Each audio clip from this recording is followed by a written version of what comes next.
17 September ಐತಿಹಾಸಿಕ ದಿನ ನಮ್ಮ ಒಂದು ಕಲ್ಯಾಣ ಕರ್ನಾಟಕ ಪ್ರದೇಶದ್ದು. ಅವತ್ತಿನ ದಿವಸ ನಮ್ಮ ಕಲಬುರಗಿಯಲ್ಲಿ ಸಂಪುಟ ಸಭೆ ನಡೀತು.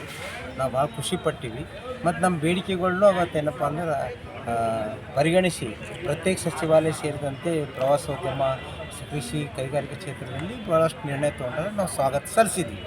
ಮತ್ತು ಈ ಒಂದು ಸಂಪುಟ ಸಭೆಯಾಗಿ ಇನ್ನೂ 8 ದಿವಸನೂ ಆಗಿಲ್ಲ.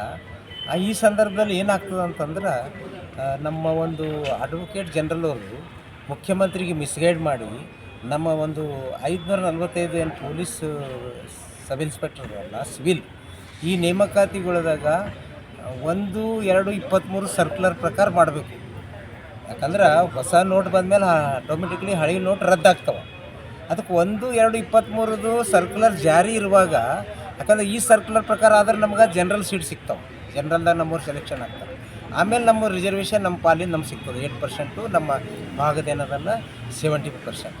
ಅದಕ್ಕೆ ಈ ಒಂದು 23 ಸರ್ಕ್ಯುಲರ್ ಮಾಡಿದ್ರೆ ಹೈದರಾಬಾದ್ ಕರ್ನಾಟಕದವ್ರಿಗೆ ಭಾಳ ಲಾಭ ಆಗ್ತದೆ ಅಂತೇಳಿ ಕುತಂತ್ರ ಮಾಡಿ ಹಳೆ ಮೈಸೂರಿನ ಕೆಲವು ಮಂತ್ರಿಗಳು ಸೇರಿ, ಅಧಿಕಾರಿಗಳು ಸೇರಿಕೊಂಡು ಮತ್ತು ಅಡ್ವೊಕೇಟ್ ಜನರಲ್ ಅವರು ಮುಖ್ಯಮಂತ್ರಿಗೆ ಏನು ಕೇಳ್ತಾರೆ ಅಂದ್ರೆ, ನೋಡಿ ಸರ್ 2023 ಸರ್ಕ್ಯುಲರ್ಗೆ KAT ರದ್ದು ಮಾಡ್ಯಾರ, ಅದಕ್ಕೆ 20 ಸರ್ಕ್ಯುಲರ್ ಪ್ರಕಾರ ಮಾಡಬೇಕಾಗ್ತದೆ ಅಂತ ಮುಖ್ಯಮಂತ್ರಿ ಸಿದ್ದರಾಮಯ್ಯ ಅವರು ಯಥಾರ್ಥವಾಗಿ ಅನುಮೋದನೆ ಕೊಟ್ಬಿಟ್ರು. ಅವ್ರು ಹಿಂದೆ ಮುಂದೆ ನೋಡಿಲ್ಲ. ಅದಕ್ಕೆ ಇದಕ್ಕೆ ನಾವು ಖಂಡಿಸ್ತೀವಿ. ಮುಖ್ಯಮಂತ್ರಿಗಳಿಗೆ ಮಿಸ್ಗೈಡ್ ಮಾಡಿದಂಥ ಅಡ್ವೊಕೇಟ್ ಜನರಲ್ ಅವ್ರದ್ದು ನೀತಿಗೆ ಮತ್ತು ಹೋಮ್ ಡಿಪಾರ್ಟ್ಮೆಂಟ್ಗೆ ಮೊದಲನೇದಾಗಿ ಖಂಡಿಸ್ತೀವಿ. ಎರಡನೇದಾಗಿ ಈ ಒಂದು ಘಟನೆ ನಡೆದಂದಾಗ ನಮ್ಮ ಸಮಿತಿಯ ಗೌರವ ಅಧ್ಯಕ್ಷರು ಸೇರಿದಂತೆ ನಾವೆಲ್ಲರೂ ನಮ್ಮ ಪ್ರಿಯಾಂಕ್ ಖರ್ಗೆ ಅವರಿಗೆ, ಶರಣ್ ಪ್ರಕಾಶ್ ಪಾಟೀಲ್ ಅವರಿಗೆ, ಆಮೇಲೆ BR ಪಾಟೀಲ್ ಸೇರಿದಂತೆ ಎಲ್ಲ ಬಹಳಷ್ಟು ಶಾಸಕರಿಗೆ, ರಾಯರೆಡ್ಡಿ ಇರ್ಬೋದು, ಅದೇ ರೀತಿಯಾಗಿ ನಮ್ಮದು ಮಾಜಿ ಶಾಸಕರಾದಂಥ ಏನದಲ್ಲ ಭಯಾಪುರ ಇರ್ಬೋದು, ಡಜನ್ಗಟ್ಟಲೆ ಶಾಸಕರಿಗೆ, ಸಚಿವರಿಂದ ಭೇಟಿಯಾಗಿ ನಮ್ಮ ಸಂಪರ್ಕ ಮಾಡಿ ಹೇಳಿದ್ದೀವಿ. ಹೇಳಿದ ತಕ್ಷಣ ಅವರು ವಿಶೇಷವಾಗಿ ಪ್ರಿಯಾಂಕ್ ಖರ್ಗೆ ಅವರು, ಶರಣ್ ಪ್ರಕಾಶ್ ಪಾಟೀಲ್ ಅವರು ಏನದಲ್ಲ ಅಡ್ವೊಕೇಟ್ ಜನರಲ್ ಅವ್ರ ನೀತಿ ಖಂಡಿಸಿ, ನೀವು ಯಾರ ರೀತಿ ಈ ರೀತಿಯನ್ನು ಮಾಡಿರಲ್ಲ, ಯಾರಿಗೆ ಕೇಳಿ ಮಾಡಿರಿ, ಸಬ್ ಕಮಿಟಿ ಎದಕ್ಕಿರಬೇಕು, ಪ್ರಿಯಾಂಕ್ ಖರ್ಗೆ ಎದಕ್ಕಿರಬೇಕು, ನಾವು ರೂಲ್ ಮಾಡಿ ಗಾಳಿ ತೋರ್ತೀರಿ. 1 to 23 ರೂಲು ಇದು ಏನದಲ್ಲ ಈ ಸುತ್ತೋಲೆಗ KAT ರದ್ದು ಮಾಡಿ ಅಂತ ಹೇಳ್ತೀರಿ. ಮುಂದುವರೆದ ಭಾಗವಾಗಿ 8/8/24 ಈ ಒಂದು ಸರ್ಕ್ಯುಲರ್ಗೆ ಹೈಕೋರ್ಟ್ ಎತ್ತಿ ಹಿಡಿದು ಸ್ಟೇ ಕೊಟ್ಟದ ಅಂದ್ರೆ ಅರ್ಥ 1/2/23 ಸರ್ಕ್ಯುಲರ್ ಜಿಂದಾದ, ಜೀವಂತದ, ಅದರ ಪ್ರಕಾರ ನೀವು ಮಾಡಬೇಕಾಗಿತ್ತು. ಅದಕ್ಕೆ ನೀವು ಮಾಡಿಲ್ಲ.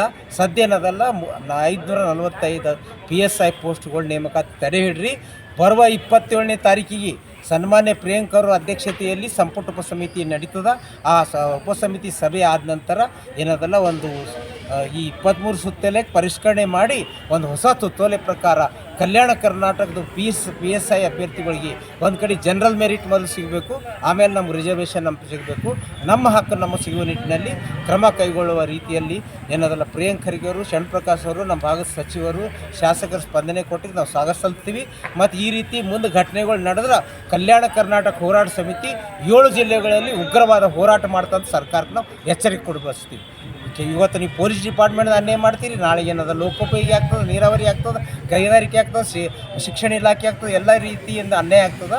ಅದಕ್ಕೆ 1/2/23 ಸದ್ಯ ಏನದಲ್ಲ ಸುತ್ತೋಲೆ ಆ ನಿಯಮ ಜಾರಿ ಅದ, ಅದ್ರ ಪ್ರಕಾರ ಹೋಗಬೇಕು. ಅದರಲ್ಲಿಯೂ ಕೆಲವೊಂದು ತೊಡಕವ, ಎರಡು ಅಪ್ಲಿಕೇಶನ್ ಹಾಕಬೇಕು, 2 ಕಡೆ ಎಕ್ಸಾಮ್ ಬರೀಬೇಕು ಅಂತ ಅವೆಲ್ಲ ತೊಡಗಳು ನಿವಾರಣೆ ಮಾಡಿ ಹೊಸ ಸುತ್ತೋಲೆ ಮಾಡಬೇಕು ಅಂತೇಳಿ ಪ್ರಿಯಾಂಕ್ ಖರ್ಗೆ ಅವರಿಗೆ ನಾನು ಒತ್ತಾಯ ಮಾಡ್ತೀವಿ. ಇದಕ್ಕೆ ಸಂಬಂಧಪಟ್ಟಂಗೆ ನಮ್ಮ ಗೌರವ ಅಧ್ಯಕ್ಷರ ಒಂದು ನೇತೃತ್ವದಲ್ಲಿ ನಾವು ಎಲ್ಲರೂ ಸೇರಿ ಮಾನ್ಯ ಪ್ರಿಯಾಂಕ್ ಖರ್ಗೆ ಭೇಟಿಯಾಗಿ ಹೊಸ ಪ್ರಸ್ತಾವನೆ ಸಲ್ಲಿಸಬೇಕಂತ ನಿರ್ಧಾರ ಮಾಡಿದ್ದೀವಿ. ಅದಕ್ಕೆ ಪ್ರಿಯಾಂಕ್ ಖರ್ಗೆ ಅವರು ಸಕಾರಾತ್ಮಕ ಸ್ಪಂದನೆ ನೀಡ್ತಾ ಇದ್ದಾರೆ, ಮುಂದೆ ನೀಡ್ತಾರೆ ಅಂತ ನಾವು ವಿಶ್ವಾಸ ವ್ಯಕ್ತಪಡಿಸ್ತೀವಿ.